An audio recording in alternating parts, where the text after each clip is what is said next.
Very very good morning to all of you.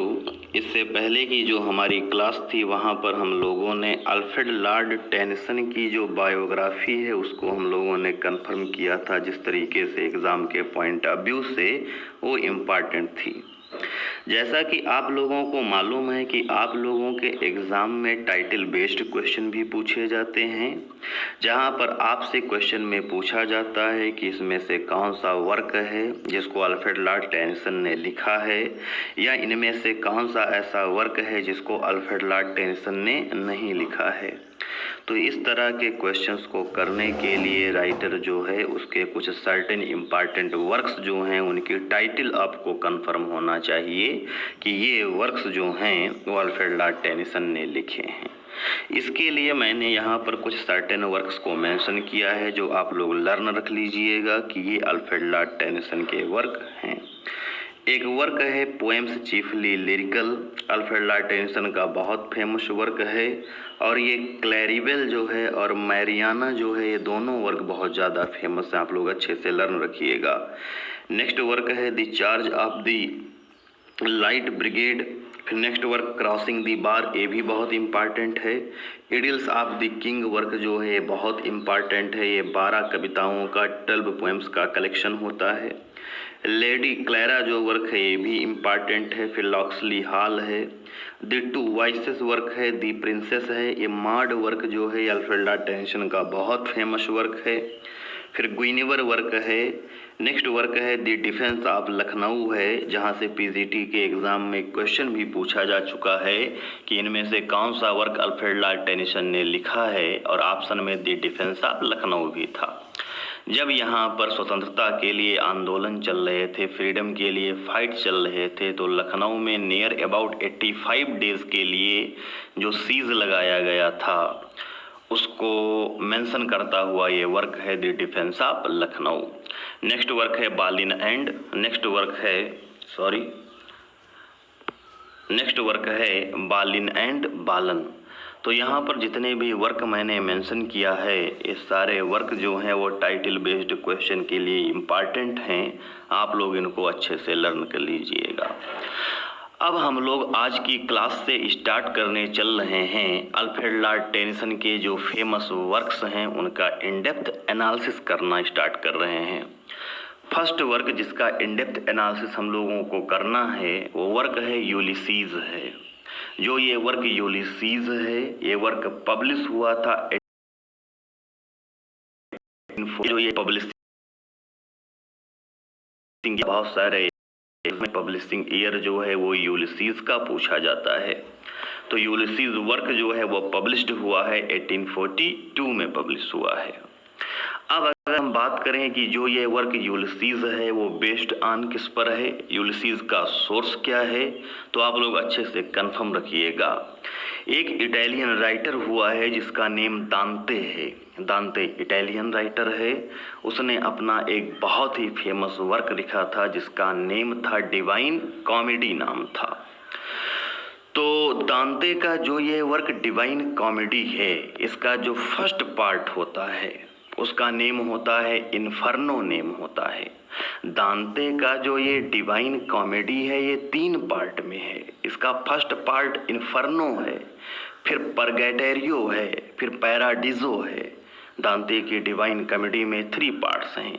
तो दांते की डिवाइन कॉमेडी में जो फर्स्ट पार्ट है जिसका नेम इन्फर्नो है, उस इन्फर्नो वर्क में जो कैंटो नंबर 26 आया हुआ है वो सोर्स है यूलिसीज का। आप लोग रखिएगा, लर्न रखिएगा आप लोग की दांते का वर्क डिवाइन कॉमेडी और दांते के वर्क डिवाइन कॉमेडी का फर्स्ट पार्ट जिसका नेम इन्फर्नो है, उस इन्फर्नो में जो कैंटो नंबर 26 आया हुआ है वो यूलिसीज का सोर्स है। उस पर यूलिसीज जो है वो बेस्ड ऑन है, आप लोग लर्न रखिएगा।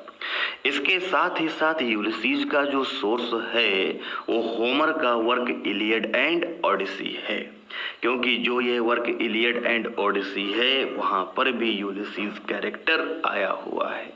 तो ये तो यूलिसीज का सोर्स हो जाता है।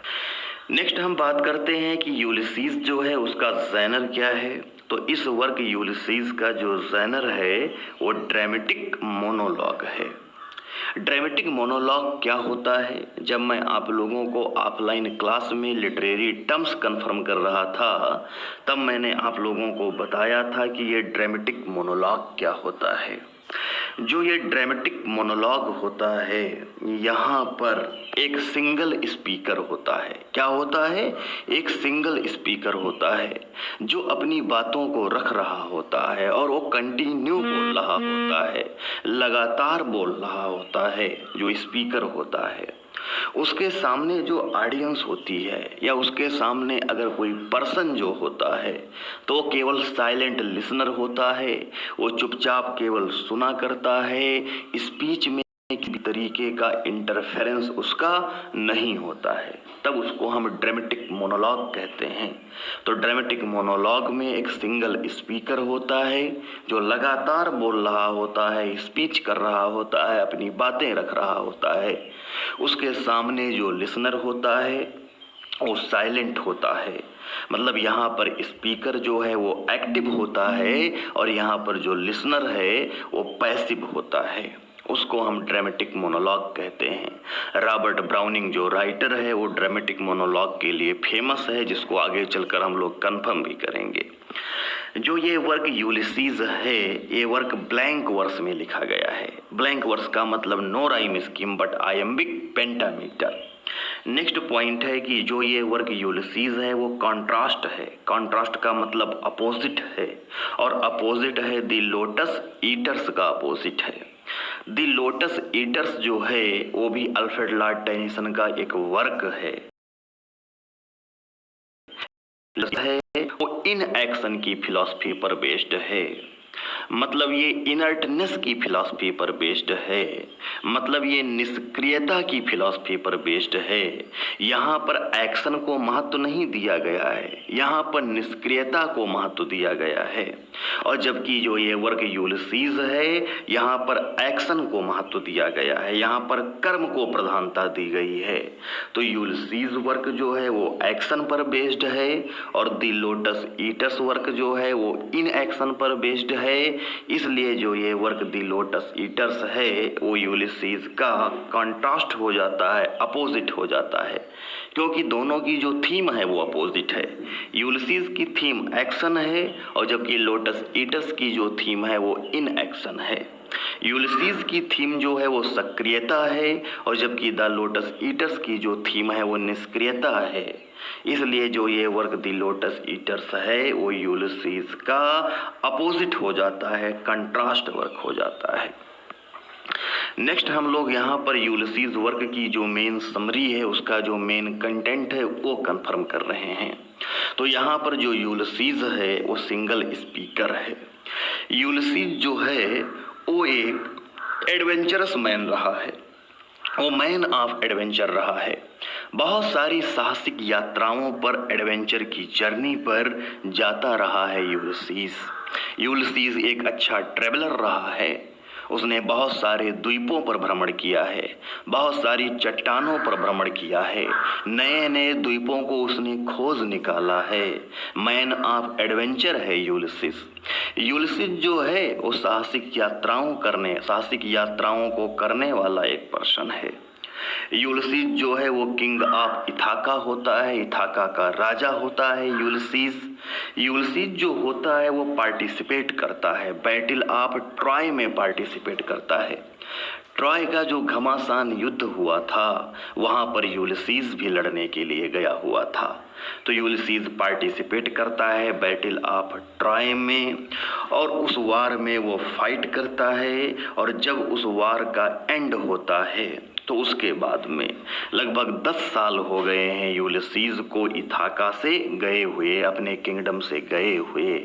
तो आफ्टर 10 ईयर्स 10 साल के बाद में यूलिसीज जो होता है वो रिटर्न होता है, वो वापस होता है और टू इथाका, वो इथाका आता है। यूलिसीज वापस इथाका आता है।